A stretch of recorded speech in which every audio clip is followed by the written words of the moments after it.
قال النبی صلی اللہ علیہ وسلم لکل شیء زکاۃ و زکاۃ الجسد الصوم او کما قال صلی اللہ علیہ وسلم صدق اللہ العظیم و صدق رسولہ النبی الکریم ان اللہ و ملائکتہ یصلون علی النبی یا ایہا الذین آمنوا صلوا علیہ وسلموا تسلیما اللہم صلی علی سیدنا و مولانا محمد معدن الجود والکرم وآلہ وصحبہ وبارک وسلم۔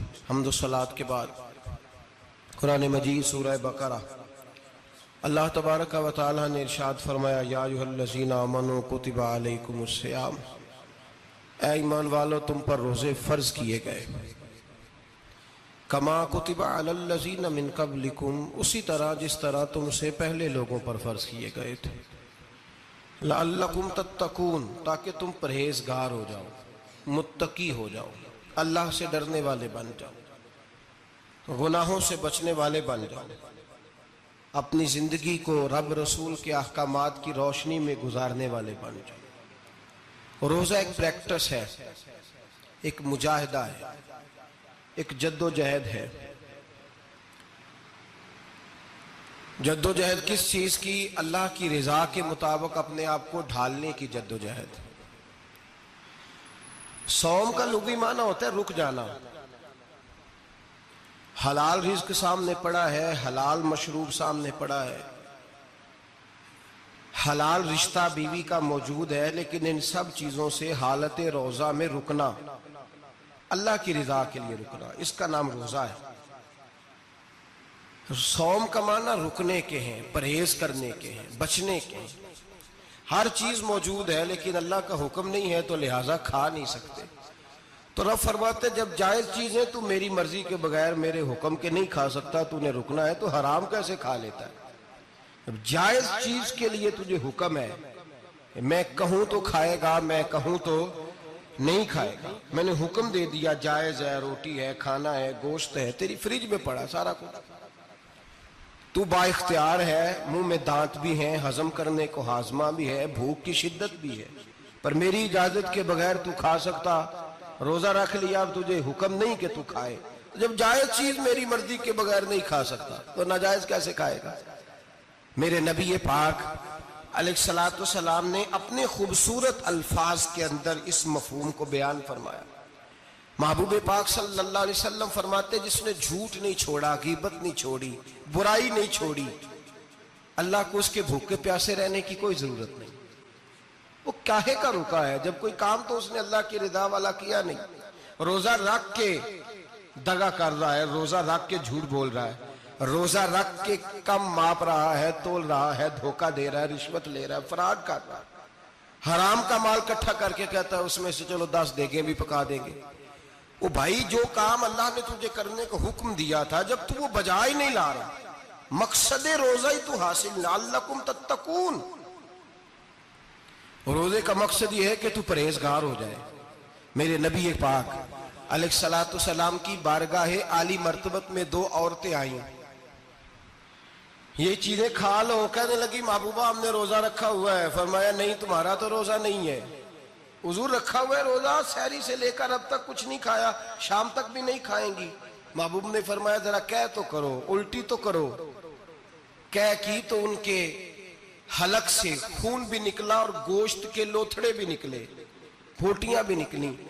نبی پاک نے فرمایا وہاں بیٹھ کے تم نے اپنے جاننے والوں کی غیبت نہیں کی، چغلی نہیں کھائی؟ خاموش ہو گئیں، گردنیں جھک گئیں۔ نبی پاک نے فرمایا تم نے قرآن نہیں پڑھا کہ جو اپنے بھائی کی غیبت کرتا ہے وہ مردہ بھائی کا گوشت کھاتا ہے؟ تو گوشت کھا کے بھی تمہارا روزہ رہ گیا ہے۔ کس طرح کا روزہ ہے کہ صاحب روزہ رکھ کے نہ رکھنے والوں پہ تنقید کر رہے ہیں؟ تراویاں پڑھ کے نکلے ہیں تو کہتے ہیں میں اکیلا ہی نیک ہوں، باقی تو محلے میں کوئی پڑھتا ہی نہیں۔ یہ کیسا تیرا روزہ ہے کہ تو روزہ رکھ کے تو اس کے مقصد کو نہیں سمجھا؟ لعلکم تتقون۔ روزہ دار تو وہ ہے کہ روزہ رکھا ہوا ہے، کھانے بھی سے رکا ہے، پینے سے بھی رکا ہے، عمل زوجیہ سے بھی رکا ہے، پھر وہ جھوٹ سے بھی رکے، غیبت سے بھی رکے، بدنگاہی سے بھی رکے، حرام خواری سے بھی رکے، رکے ساری چیزوں سے۔ یہ بتلائیے کہ روزے کی حالت میں اپنی بیوی کے پاس جانا منع ہے تو غیر محرم کو دیکھنا جائز ہے؟ ہمارے ٹی وی پہ میں نے پہلے بھی کہا تھا کہ ہم ٹھیکیدار اور ذمہ دار نہیں ہیں مذہب کے. یہاں ہمارے آنے سے پہلے بھی کوئی بیٹھا تھا. ہم مریں گے تو یہاں ہم سے بڑے بڑے نیک لوگ بیٹھیں گے. کوئی بندہ ذمہ دار نہیں ہے. بڑے بڑے کج کلا صاحب جبہ و دستار، بڑے بڑے صاحب بصیرت، آئمہ، فقہاء، علماء، زعماء، نقباء، صوفیاء، اولیاء، غوث، کتب، ابدال، اوتاد، کتب الاقطاب، جانے کون کون آئے، علماء آئے، مفسرین آئے، محدثین آئے، گزر گئے. ہم تو خاک نشین لوگ ہیں، تھوڑا کام کرنے والے، تھوڑی صلاحیت رکھنے والے. لیکن بھائی اگر کرتے ہیں تو ایک کام کرتے ہیں، ساتھ دوسرا نہیں کرتے. یہ کس طرح کا دین سکھانے لوگ نکلے کہ شوال سے لے کر شعبان تک گانا سنایا جائے گا، شعبان سے لے کر شوال تک ناچ گانا کیا جائے گا، شوال سے لے کر شعبان تک دھما چوکڑی ہوگی، رمضان آئے گا تو حدیثیں سنائی جائیں گی، رمضان آئے گا تو لوگوں کو قرآن پڑھ کے سنایا جائے گا. یہ مذہب بانج نہیں ہے کہ گویے مذہب سکھائیں گے، ایکٹر مذہب سکھائیں گے. یہ مذہب بانج نہیں ہے کہ ایک گلاس کے اندر پہلے شراب پی لو پھر اسی گلاس میں رمضان آئے تو شہد بانٹنا شروع کر دو. یہ بانج نہیں، یہ میرے رسول اللہ کا مذہب ہے. اگر تمہیں شوق ہے دین سیکھنے سکھانے کا، یکم رمضان کو توبہ کرو اور کہو کہ ہم ٹی وی پہ بیٹھ کے حدیثیں سنائیں گے تو سارا سال سنائیں گے. اور جس زبان سے حدیث نکلے گی پھر اس سے کبھی گندا گانا نہیں نکلے گا، پھر کبھی ناچ گانا نہیں ہوگا. یہ کون سا مذہب ہے جو بیویاں سکھا رہی ہیں؟ یہ کون سا دین ہے جو عورتیں سکھا رہی ہیں؟ میرے رسول پاک صلی اللہ تعالی علیہ وآلہ وسلم کا وہ مذہب ہے کہ میرے اعلیٰ حضرت فاضل بریلوی رحمت اللہ علیہ نے فرمایا مرد کے لیے جائز نہیں کہ وہ عورت کی زبان سے میلاد بھی سنے، نعت بھی سنے.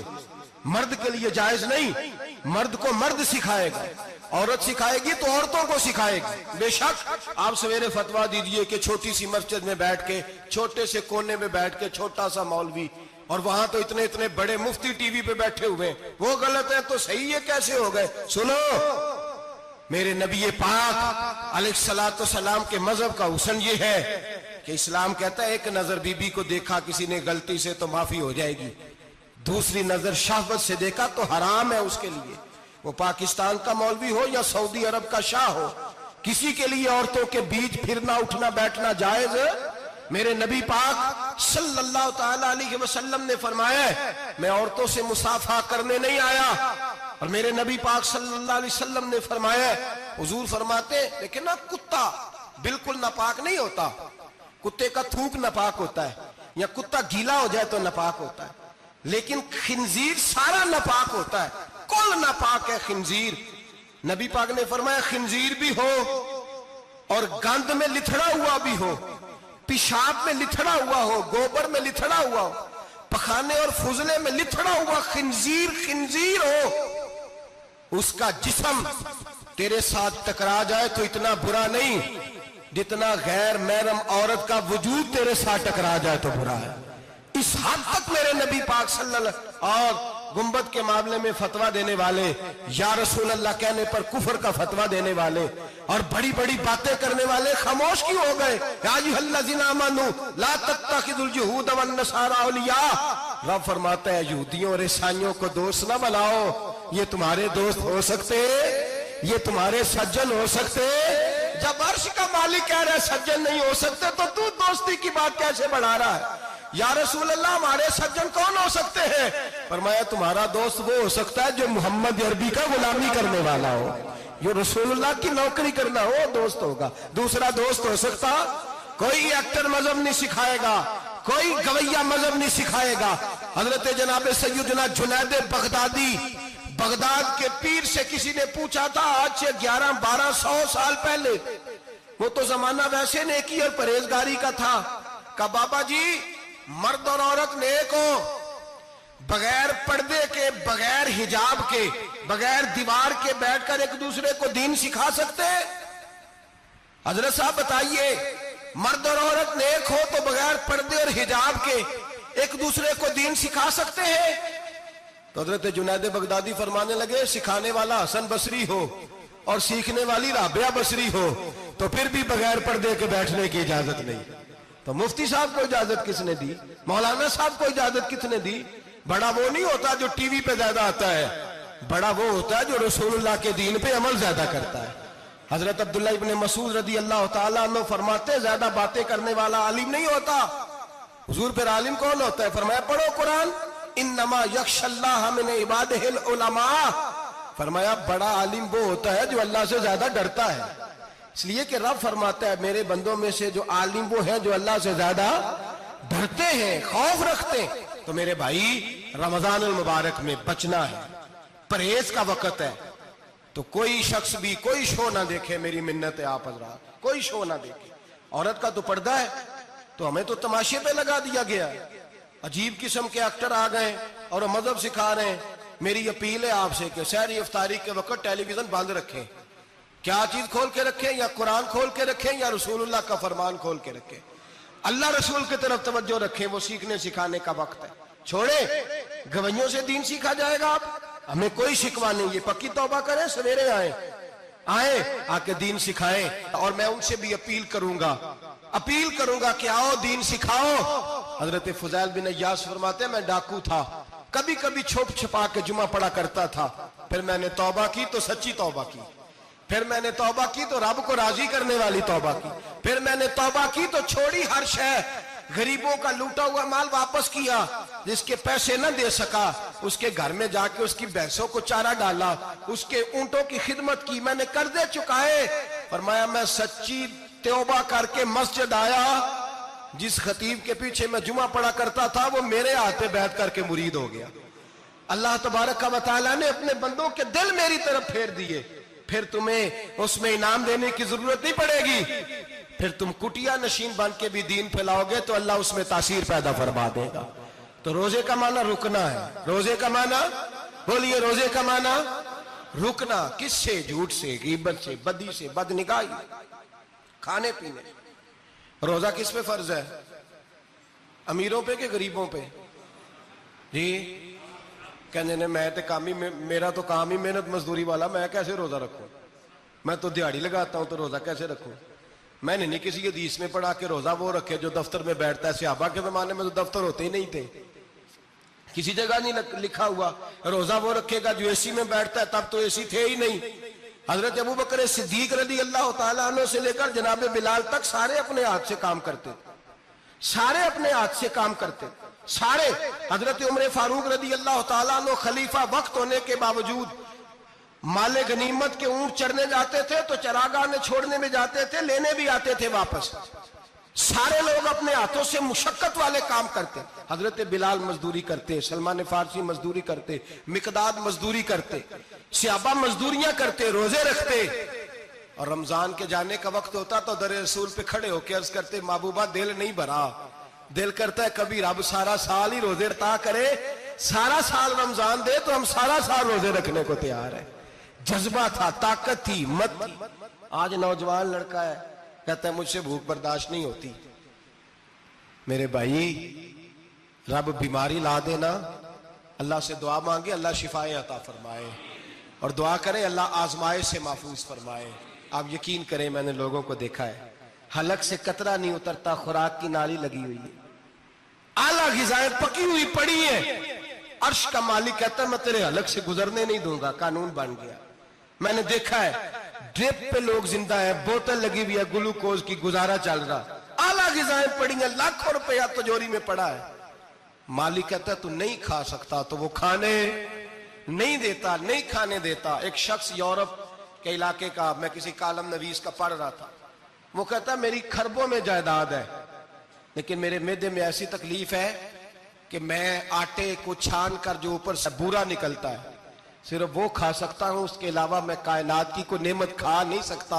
اور میرے بھائی وہ جب چاہے تو بڑے بڑے کھانے کھانے سے تجھے روک دے، تیرے دانت چبانے کے قابل نہ رہے، زبان نگلنے کے قابل نہ رہے، معدہ تیرا ہضم کرنے کے قابل نہ رہے. وہ جب چاہے تو جو مرضی کر لے. وہ کہتا چل تو میری مرضی پہ چلنا، ایک مہینہ میرے کہنے پہ نہ کھا، ایک مہینہ میرے کہنے پہ نہ کھا. تو یا اللہ تو کیا کرے گا؟ فرمایا صوم تصفو، میرے نبی پاک نے فرمایا تم روزے رکھو اللہ تمہیں صحت عطا فرما دے گا, اللہ تندرستیاں دے دے گا, شفائیں دے دے گا. تم روزے رکھو اللہ تمہیں, سبحان اللہ, اللہ تمہیں, اللہ طاقت دیتا ہے, ہمت دیتا ہے, اللہ ہمت دیتا ہے. میں نے دیکھا ہے, میں نے بزرگوں کو دیکھا ہے, ضعیف لوگوں کو دیکھا ہے, کمزور لوگوں کو دیکھا ہے, میں نے دیکھا ہے روزے رکھتے ہوئے, مزدوروں کو دیکھا ہے روزے رکھتے ہوئے. میں اپنے ابا جی کو کہتا, ابا جی اتنی سخت گرمی اور مزدوری آپ کرتے اور مزدوری کے عالم میں روزہ رکھتے, تو کہتے پتر روزہ کی آندا ہے, روزہ کدوں کو جاندا ہے, روزہ اپنی جگہ تے وے مزدوری اپنی جگہ ہوتے. اور کئی دفعہ مینوں فرمان لگے, مینوں یار سمجھ کوئی نہیں لگدی, پتہ نہیں روزیاں چ اللہ طاقت کتھوں دے چھڑدا ہے, اتنی زیادہ کام بھی زیادہ کریدا ہے تے روزہ بھی بھائی صوم تصخو, میرے مصطفیٰ نے فرمایا تو روزہ رکھ اللہ تجھے صحت عطا فرما دے گا. رب تعالیٰ تجھے, یہاں ہوٹل کھلے ہوئے ہیں, یہاں عجیب حالات ہیں, ہوٹل کھلے ہوئے ہیں, لوگ بہانے ڈھونڈتے پھرتے ہیں, کہتے ہیں کٹ لگ گیا تھا, ذرا تھوڑا سا خون نکل آیا, سنی پلاس لگائی ہے تو روزہ نہیں رکھا, یہ ذرا مجھے تھوڑی دقت ہو گیا تو میں نے روزہ نہیں رکھا, کھانسی لگ گئی ہے تو روزہ نہیں رکھا. او خدا کے بندے, روزہ تو نعمت ہے. اور سبحان اللہ, میرے نبی پاک نے فرمایا لکل شیء زکات و زکات الجسد الصوم, فرمایا ہر شے کی زکات ہوتی ہے, وجود کی زکات روزہ ہے. روزے رکھو جسم کی زکات نکل جائے گی. فاقہ کرنا بھی میرے نبی پاک کی سنت ہے, مسواک کرنا بھی سنت ہے, اور فاقہ کرنا بھی. مسواک والی سنت زیادہ اپناتے ہیں لوگ, فاقہ کرنا بھی نبی پاک کی سنت ہے. ایک صاحب مجھے کہنے لگے جناب بیٹھ کے کھانا حضور کی سنت ہے. میں نے کہا کبھی کبھی نہ کھانا بھی نبی پاک کی سنت ہے, نہ کھانا بھی حضور کی سنت ہے. اور ہمارے فقہاء نے لکھا ہے جو روٹی زیادہ کھاتا ہے اس میں دو باتیں پیدا ہو جاتی ہیں. کیا کیا؟ ایک بولتا زیادہ ہے, دوسرا سوتا زیادہ ہے, غافل ہو جاتا ہے. فقہ اور حکیم اطباء ڈاکٹر کہتے ہیں کہ پیٹ خالی رہے نا جس آدمی کا, اس کا حافظہ مضبوط ہوتا ہے, اس کے ذہن کی گرہ کھلتی ہے. زیادہ کھانے سے تو خماری چڑھتی ہے, دماغ ڈھونڈتے پھرنا روٹی کدھر سے آج اچھی ہے, گھر میں نہیں پکی تو ہوٹل چلے جانا, کھانے کے سوا اور کام ہی کوئی نہیں. اور صاحب میرے نبی پاک علیہ السلام نے فرمایا کافر 7 آنتوں سے کھاتا ہے, 7 آنتوں سے, اور فرمایا میرا مومن 1 آنت سے کھاتا ہے. اس کے وجود میں کھانے والی 1 آنت ہے, کافر 7 آنتوں سے کھاتا ہے. فاقہ کشی سے نورانیت پیدا ہوتا ہے, کم کھانا. دیکھیں نا نبی پاک صلی اللہ علیہ وسلم نے اللہ سے فاقہ مانگ کے لیا ہے, یا اللہ 1 وقت روٹی دے, 1 وقت کا فاقہ دے, مانگ کے لیا ہے نبی پاک نے, مانگ کے. حضرت ابو ہریرہ رضی اللہ تعالیٰ عنہ فرماتے ہیں بھوک زیادہ لگتی تھی نا جب مجھے, تو میں حضرت عمر سے, ابو بکر سے, عثمان مولا علی سے کوئی مسئلہ پوچھ لیتا تھا, اور جب میں مسئلہ پوچھتا تھا تو وہ مجھے روٹی کھلا دیتے تھے. جب میں ان سے مسئلہ پوچھتا تو وہ مجھے, حضرت ابو ہریرہ فرماتے ہیں مجھے بھوک لگی, میں حضرت عمر کے پاس گیا, ان سے مسئلہ پوچھا. ان کا رواج تھا جب میں مسئلہ پوچھتا تو پہلے روٹی کھلاتے. ہمارے بزرگ یہ فرماتے ہیں کہ کھانے کھلا کے دین پڑھاؤ, صرف تمہارا کتب خانہ نہیں کھلا ہونا چاہیے, تمہارا دسترخوان بھی کھلا ہونا چاہیے. کسی نے نبی پاک صلی اللہ علیہ وسلم سے پوچھا تھا بہترین مسلمان کون ہے, حضور نے فرمایا جو سلام لینے میں پہل کرے اور روٹی زیادہ کھلائے, جو روٹی جب ہر وقت فکر کرے یار تو روٹی کھا لے, روٹی کھانے کی طرف توجہ دلائے. کھلانا سنت ہے, زیادہ کھانا اس میں بھی فرق رکھے. تو نبی پاک صلی اللہ علیہ وسلم کے صحابی حضرت ابو ہریرہ رضی اللہ تعالیٰ عنہ فرماتے ہیں میں نے حضرت عمر سے مسئلہ پوچھا, میں نے کہا حضور مسئلہ بتائیں, تو کہتے پہلے ان کی عادت تھی جب میں مسئلہ پوچھتا تو روٹی بھی کھلاتے, آج انہوں نے مسئلہ ہی بتایا ہے, روٹی کوئی نہیں کھلائی. تو مجھے کہنے لگے ابو ہریرہ تو سوچتا ہوگا روٹی نہیں اس نے پوچھی, تو نے کب سے کھانا نہیں کھایا؟ میں نے کہا آج صبح سے. تو جناب عمر کہنے لگے میں نے کل صبح سے نہیں کھایا. چل ابو بکر صدیق کے گھر مسئلہ پوچھتے ہیں. کہتے جناب صدیق اکبر کے دروازے پہ گئے, جا کر کے ان سے مسئلہ پوچھا. ان کی بھی عادت تھی جب کوئی مسئلہ پوچھنے جاتے تو دسترخوان بچھا لیتے, کہتے آؤ روٹی بھی کھلاتا ہوں مسئلے بھی بتاتا ہوں. کہتے ہیں گئے تو انہوں نے بھی مسئلہ بتایا, روٹی کوئی نہ پوچھی.